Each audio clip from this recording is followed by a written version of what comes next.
Hello and नमस्कार। मैं वैशाली गोगे आप सभी का स्वागत करती हूँ हमारे चैनल पर। कोरोना महामारी लगातार एक बार फिर से सभी को परेशानी में डालती नजर आ रही है। एक तरफ इसके नए स्ट्रेन सामने आ रहे हैं तो वहीं पुराना वायरस ही एक बार फिर से बहुत ही ज्यादा ताकतवर होता नजर आ रहा है और पूरी दुनिया को अपने इशारों पर नचा रहा है।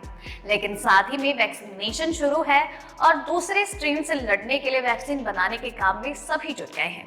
बच्चों के लिए वैक्सीन नहीं है, बच्चों के लिए भी वैक्सीन बनेगी और इसके अलावा और भी बहुत सारी खबरें हैं जो कि हमें कभी कभार टेंशन में डाल देती हैं तो कभी कभार राहत की सांस भी देती हैं। लेकिन इतनी सारी खबरों में से मैं आपको बताऊंगी सिर्फ और सिर्फ 5 महत्वपूर्ण खबरें। तो आइए दोस्तों, आज की टॉप 5 खबरें जान लेते हैं। सबसे पहले हम यहाँ पर बात करेंगे हमारे देश में कोरोना केसेस पर। भारत में लगातार कोरोना की रफ्तार देखी जा रही है। ये लगातार लोगों को संक्रमित करता जा रहा है और इस तरीके से भारत में पिछले 24 घंटे में 14,199 कोरोना के नए मामले सामने आए हैं। तो साथ ही साथ कोरोना वायरस को हराने के लिए हमारे देश में वैक्सीनेशन की प्रक्रिया भी शुरू है और इसी वैक्सीनेशन में अब तक 1,11,00,000 लोगों को कोरोना का टीका लगाया जा चुका है।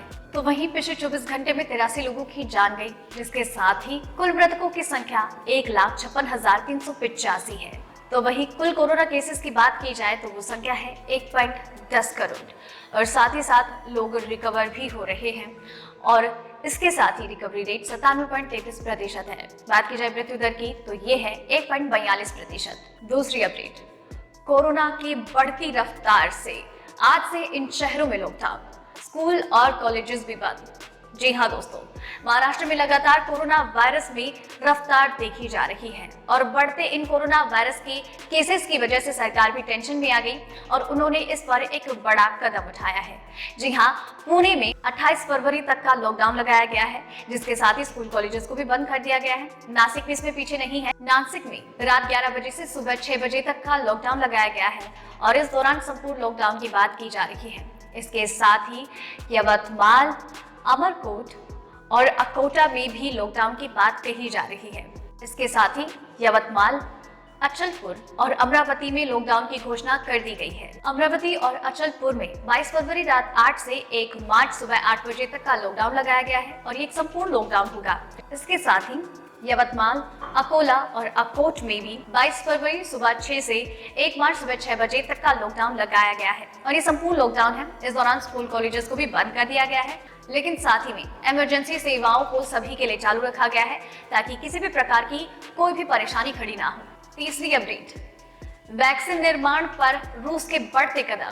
तीसरी वैक्सीन को मंजूरी देने वाला बना दुनिया का पहला देश। रूस ने अपने देश में घरेलू इस्तेमाल के लिए एक और वैक्सीन को इस्तेमाल की मंजूरी दे दी है और इस तरीके से 3 वैक्सीन को इस्तेमाल की मंजूरी देने वाला रूस दुनिया का पहला देश बन गया है। और इस बात की जानकारी राष्ट्रपति मिखाइल ने एक टीवी चैनल के दौरान कही। इसी के साथ ही आपको बता दें कि वैक्सीन का नाम है कोविवैक, जिसका निर्माण किया है चुनाकोव ने। हालांकि चुनाकोव सेंटर द्वारा निर्मित कोविवैक वैक्सीन का अभी मानव परीक्षण शुरू नहीं हुआ है। इसके साथ ही स्पुतनिक वी के अलावा एक और वैक्सीन के लिए रूस में इमरजेंसी इस्तेमाल की मंजूरी दी गई थी, जिसका की रिजल्ट काफी ज्यादा पॉजिटिव आया और साथ ही में बिना सारे ट्रायल्स के पूरा होने के बावजूद उसको जो मंजूरी दी गई थी, इस पर पश्चिमी वैज्ञानिकों ने एक सवाल खड़ा किया था। लेकिन फिर बाद में एक अच्छे स्तर पर स्पुतनिक वी वैक्सीन का इस्तेमाल हुआ टीकाकरण अभियान में, लेकिन ट्रायल्स पूरा होने के बाद और ट्रायल्स में सफल परीक्षण देने के बाद ही इस वैक्सीन का इस्तेमाल किया गया। चौथी अपडेट, बुजुर्ग और बीमार लोगों की वैक्सीनेशन की तैयारी। केंद्र ने राज्य सरकारों को दिए निर्देश, मार्च में शुरू हो सकता है टीकाकरण। हेल्थ और फ्रंट लाइन वर्कर्स को कोरोना का टीका दिया जाने के बाद अब आम जनता की वैक्सीनेशन की तैयारियां शुरू हो चुकी है। जी हाँ दोस्तों, अब 50 साल से ज्यादा उम्र के लोगों और बीमार लोगों को टीका देना अब शुरू कर दिया जाएगा और इसकी ओर से केंद्र सरकार की ओर से राज्यों को निर्देश दे दिए गए हैं। दरअसल सचिव राजेश भूषण की ओर से देश के कई राज्यों के सचिवों को पत्र लिखा गया है, जिसमें उन्हें निर्देश दिए गए हैं कि अब जल्द ही अगले स्तर का कोरोना टीकाकरण शुरू होगा, जहां पर 50 साल से ज्यादा उम्र के लोगों और बीमार लोगों को टीका दिया जाएगा, जहां पर प्राथमिक स्वास्थ्य केंद्र, अस्पताल, सरकारी अस्पताल और उप केंद्रों में शामिल किया जाएगा और आप लोगों को ऊंचे स्तर पर इस पर कार्य करना है ताकि स्वास्थ्य केंद्रों में लोगों को टीकाकरण में किसी भी प्रकार की मुश्किलात का सामना ना करना पड़े। 5वीं अपडेट, पंजाब में कोरोना वायरस की नए स्ट्रेन की पुष्टि। एम्स के डायरेक्टर गुलेरिया ने कहा, बेवजह यात्रा ना करें। हमारे देश में कोरोना वायरस ने एक बार फिर से रफ्तार पकड़ ली है, जो कि एक चिंता की बात है। इसी के साथ ही कोरोना के नए नए म्यूटेशन जो सामने आ रहे हैं वो भी हमें टेंशन दे ही रहे हैं।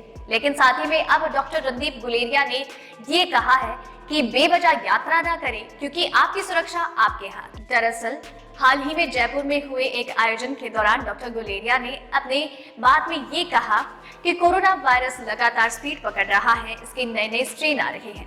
अब ऐसे में अगर आपको कोरोना वायरस से बचना है तो सिर्फ एक ही उपाय है, और वो है एहतियात। उन्होंने ये भी कहा कि कोरोना का टीकाकरण हो रहा है, लेकिन साथ ही में ये नए स्ट्रेन है वो इतने ज्यादा घातक और खतरनाक है कि आप पर टीकाकरण के बावजूद अटैक कर सकते हैं। यहाँ पर उन्होंने ये कहा कि महाराष्ट्र और केरल में कोरोना का नया स्ट्रेन पाया गया है। ब्रिटेन के बारे में बात करते हुए उन्होंने ये कहा कि ब्रिटेन में कोरोना वायरस की दूसरी लहर से पूरी तरीके से लोग त्रस्त हैं, जबकि यहाँ पर 70% लोगों को कोरोना वायरस के खिलाफ इम्यूनिटी प्रदान करने के लिए टीकाकरण किया जा चुका है। तो दोस्तों, ये थी आज की आपकी टॉप 5 खबरें। उम्मीद करती हूँ आपको पसंद आई होगी, और आपके लिए इसी तरीके से हर रोज हर बार हर रात 8 बजे कोरोना वायरस और उसकी वैक्सीनेशन से जुड़ी 5 महत्वपूर्ण खबरें लेकर आती रहूंगी। आप चैनल के साथ बने रहिए और चैनल को सब्सक्राइब कीजिए। धन्यवाद।